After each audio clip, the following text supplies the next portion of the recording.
नमस्कार, मैं श्यामगिरी। आप देख रहे हैं टीएफडी इंडिया न्यूज 24। टीएफडी इंडिया न्यूज 24 में आप सभी दर्शकों का स्वागत है। बिहार के अंदर राजनीति लगातार बदल रही है। नीतीश कुमार ने एमएलसी पद से इस्तीफा तो दे दिया, लेकिन सीएम पद के इस्तीफे के लिए नाको चने चबवा दिया। किसी ने सोचा ही नहीं था कि ऐसा होगा, और खुद नहीं आए नीतीश कुमार इस्तीफा देने। नीतीश कुमार ने इस्तीफा भिजवाया। अब नीतीश कुमार ने इस्तीफा भिजवाकर एमएलसी पद से इस कदर सबको चौंकाया है कि अब सीएम पद के लिए बात फंस गई। अब नई सरकार का गठन भी होना है, और बगैर नीतीश कुमार के इस्तीफे का यह सब कुछ होगा नहीं।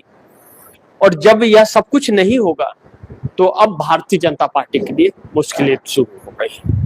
नीतीश कुमार ने सीएम पद से इस्तीफा देने के पहले 4 शर्तें रखी है, जो भारतीय जनता पार्टी को कांटों की तरह चुभ रही है। अब भारतीय जनता पार्टी ने सोचा था बड़ी आसानी से सब कुछ हो जाएगा, सीएम बन जाएगा।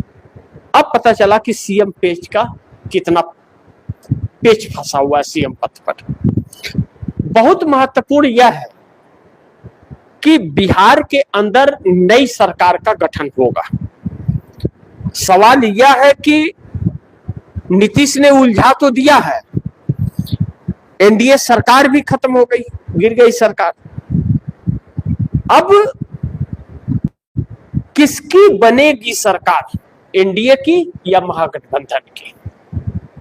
अब प्रयास दोनों तरफ से जारी है, और जब प्रयास दोनों तरफ से जारी है तो भारतीय जनता पार्टी खासी मुश्किल में आकर के उलझ गई है। अब भारतीय जनता पार्टी अपना सीएम अगर बनाती है, या नीतीश कुमार ही सीएम रहेंगे या जेडीयू का होगा, इसको लेकर के जो 4 शर्त नीतीश कुमार की है, वह 4 शर्त बहुत चौंकाने वाली है। पहला, नीतीश कुमार ने शर्त यह रखा है इस्तीफा देने के पहले कि पहले बताया जाए कि सीएम कौन होगा, कौन सीएम का शपथ लेगा, पहले यह बताया जाए, तब नीतीश कुमार इस्तीफा देंगे। दूसरा, नीतीश कुमार ने कहा कि गृह मंत्रालय किसके पास होगा, यह भारतीय जनता पार्टी बताए। सीएम कौन सा चेहरे को सीएम बनेगा, शपथ लेगा मेरे इस्तीफा देने के बाद, यह बताए। स्पीकर किसका होगा, यह बताए। वित्त मंत्रालय किसका होगा, यह बताए। यानी कि फिर एक नई सरकार का गठन बिहार में। अब यह सब कुछ तय करना पड़ेगा। पिछली बार भी जब विधानसभा चुनाव के परिणाम आए तो नीतीश कुमार ने इस्तीफे के लिए बहुत चौंकाया था, इस्तीफा नहीं दे रहे थे। इस बार भी नीतीश कुमार इस्तीफा नहीं दे रहे। तो पिछली बार जब तक सभी विधायकों का समर्थन पत्र नीतीश कुमार पर सीएम की कुर्सी की मुहर नहीं लगी, तब तक नीतीश ने इस्तीफा नहीं दिया, और इस बार भी नीतीश कुमार इस्तीफा नहीं दे रहे। अब भारतीय जनता पार्टी क्या करेगी? और सबसे अहम चीज इसमें यह है कि महागठबंधन लालू प्रसाद यादव और तेजस्वी यादव सक्रिय हैं। लालू प्रसाद यादव और तेजस्वी यादव की दाल गलेगी कि नहीं गलेगी, यह तो मुझे नहीं पता, लेकिन नीतीश कुमार की दाल जरूर गलेगी, इस बात से इनकार नहीं कर सकते। क्योंकि नीतीश ने इस्तीफे के लिए भारतीय जनता पार्टी के सामने जो 4 शर्तें रखी है, वह इस बात के संकेत है कि भारतीय जनता पार्टी ने थोड़ा भी इधर उधर करने की कोशिश की तो एनडीए की सरकार तो गिर गई। अब सरकार नई गठन, नीतीश कुमार को दिल्ली आना भी है, तो कहीं ऐसा ना हो कि सरकार तो चली गई है एनडीए की सरकार तो गिर गई। अब ऐसा ना हो कि दिल्ली में भी एनडीए की सरकार गिर जाए, क्योंकि इस वक्त नीतीश कुमार जिस हालात में है बिल्कुल फ्री है, इस वक्त बिल्कुल फ्री है, किधर भी जा सकते हैं और किधर भी रह सकते हैं। इस हाल में एकदम क्लियर। ऐसे मौकों का नीतीश कुमार बहुत गंभीरता से फायदा उठाते हैं। ऐसे मौकों का इंतजार भी उन्हें रहता है। अब चाहे तो इधर ही रह जाए और चाहे तो उधर राउडी देवी के घर चले जाए, बिल्कुल फ्री हैं। और भारतीय जनता पार्टी के पसीने छूट रहे हैं, और भारतीय जनता पार्टी के जो पसीने छूट रहे हैं वह भारतीय जनता पार्टी को कहीं ना कहीं डरा भी रहे हैं, यह भी बात है। दूसरी चीज, एक खबर निकल करके आई है अचानक कि अमेरिका ने 50,000 सैनिकों को जमीन पर उतार दिया है। ईरान के आसपास पहुंचने की बात कही जा रही है।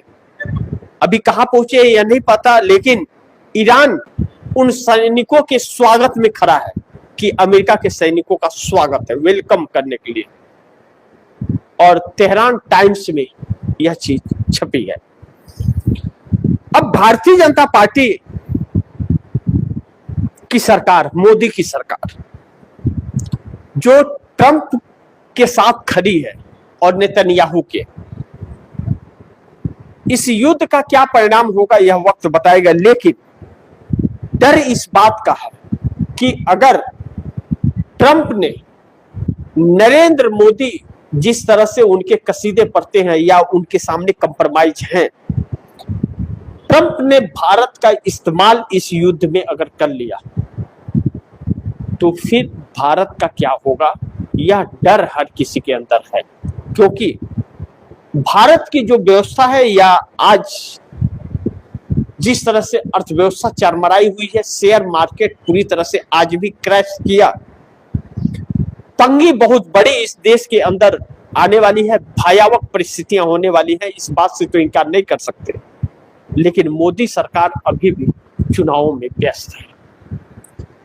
चुनाव प्रचार के अलावा हमारे देश की सरकार को कुछ दिखता नहीं।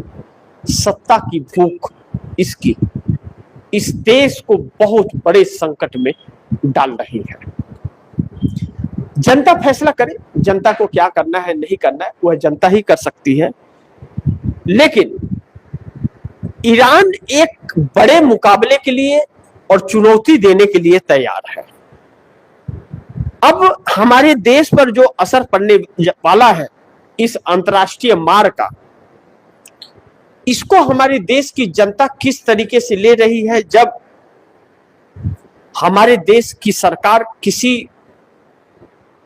काम की नहीं बची और जो इसके फैसले हैं वह बहुत ही भयावह फैसले आ रहे हैं कि जो साइलेंट वाला मुद्रा है, किसी बात का जवाब नहीं देना, क्लियर नहीं करना उसे, और विपक्ष को ऊपर सवाल उठा करके और जनता को गुमराह करना। तो 12 साल से सत्ता रहने के बाद भी अगर यही हाल है इस सरकार का, और जनता अगर इनकी बातों में आती है तो जनता का भगवान ही मालिक है।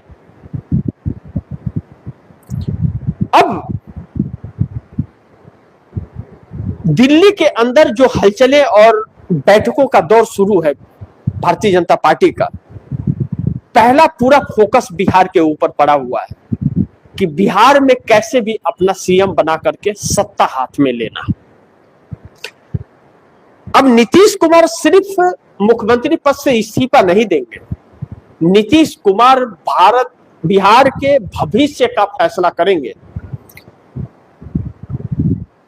ज्यादातर लोगों के जुबान से जब यह सुना जाता है कि भारतीय जनता पार्टी के हाथ में अगर सीएम की कुर्सी चली गई तो बिहार के भाग फूट जाएंगे,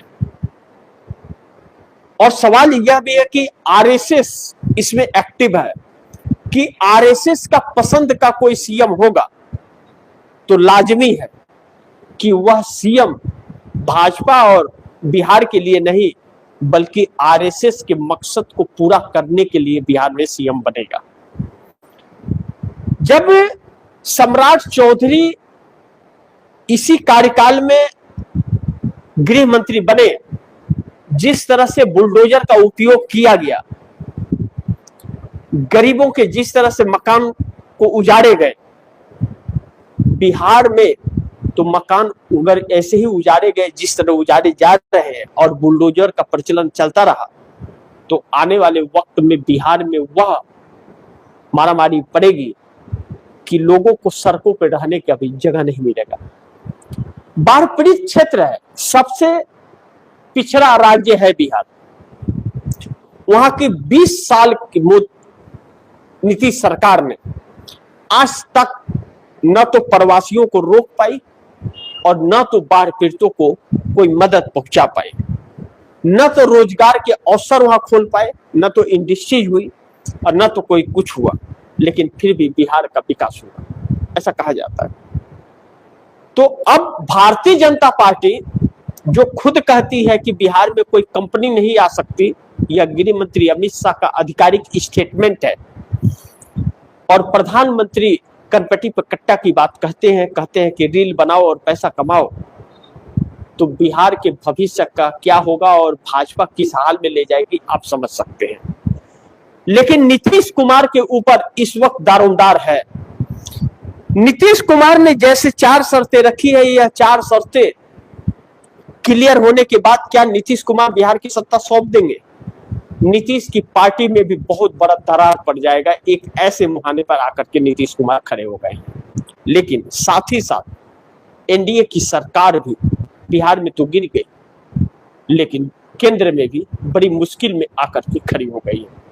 देखना यह महत्वपूर्ण होगा कि आगे क्या होता है। लेकिन इस बात की संभावनाएं बहुत ज्यादा हैं कि नीतीश कुमार के मन मुताबिक नहीं हुआ तो सरकार उधर भी बन सकती है, सरकार इधर भी बन सकती है।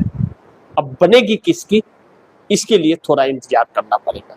नीतीश कुमार सीएम पद से तभी इस्तीफा देंगे जब सब कुछ क्लियर होगा। अब भारतीय जनता पार्टी क्या फैसले लेती है, संकट तो है, हलचल भी बड़ी तेज है और भारतीय जनता पार्टी की बैठकों का दौर भी शुरू। तो देखते हैं क्या होता है। जो भी होगा खबरें आप दर्शकों तक लाता रहूंगा। आप दर्शकों की क्या राय है, क्या सुझाव है, कमेंट बॉक्स में जरूर दीजिएगा। इस खबर को ज्यादा से ज्यादा शेयर कीजिएगा, अपने दोस्तों को भी कहिएगा आगे शेयर करें। और आपने अगर टीएफडी इंडिया न्यूज़ 24 को सब्सक्राइब नहीं किया, सब्सक्राइब कर लीजिए। अपने दोस्तों को भी कहिएगा टीएफडी इंडिया न्यूज़ 24 को सब्सक्राइब करें। मिलते हैं अगली खबर के साथ, तब तक के लिए नमस्कार।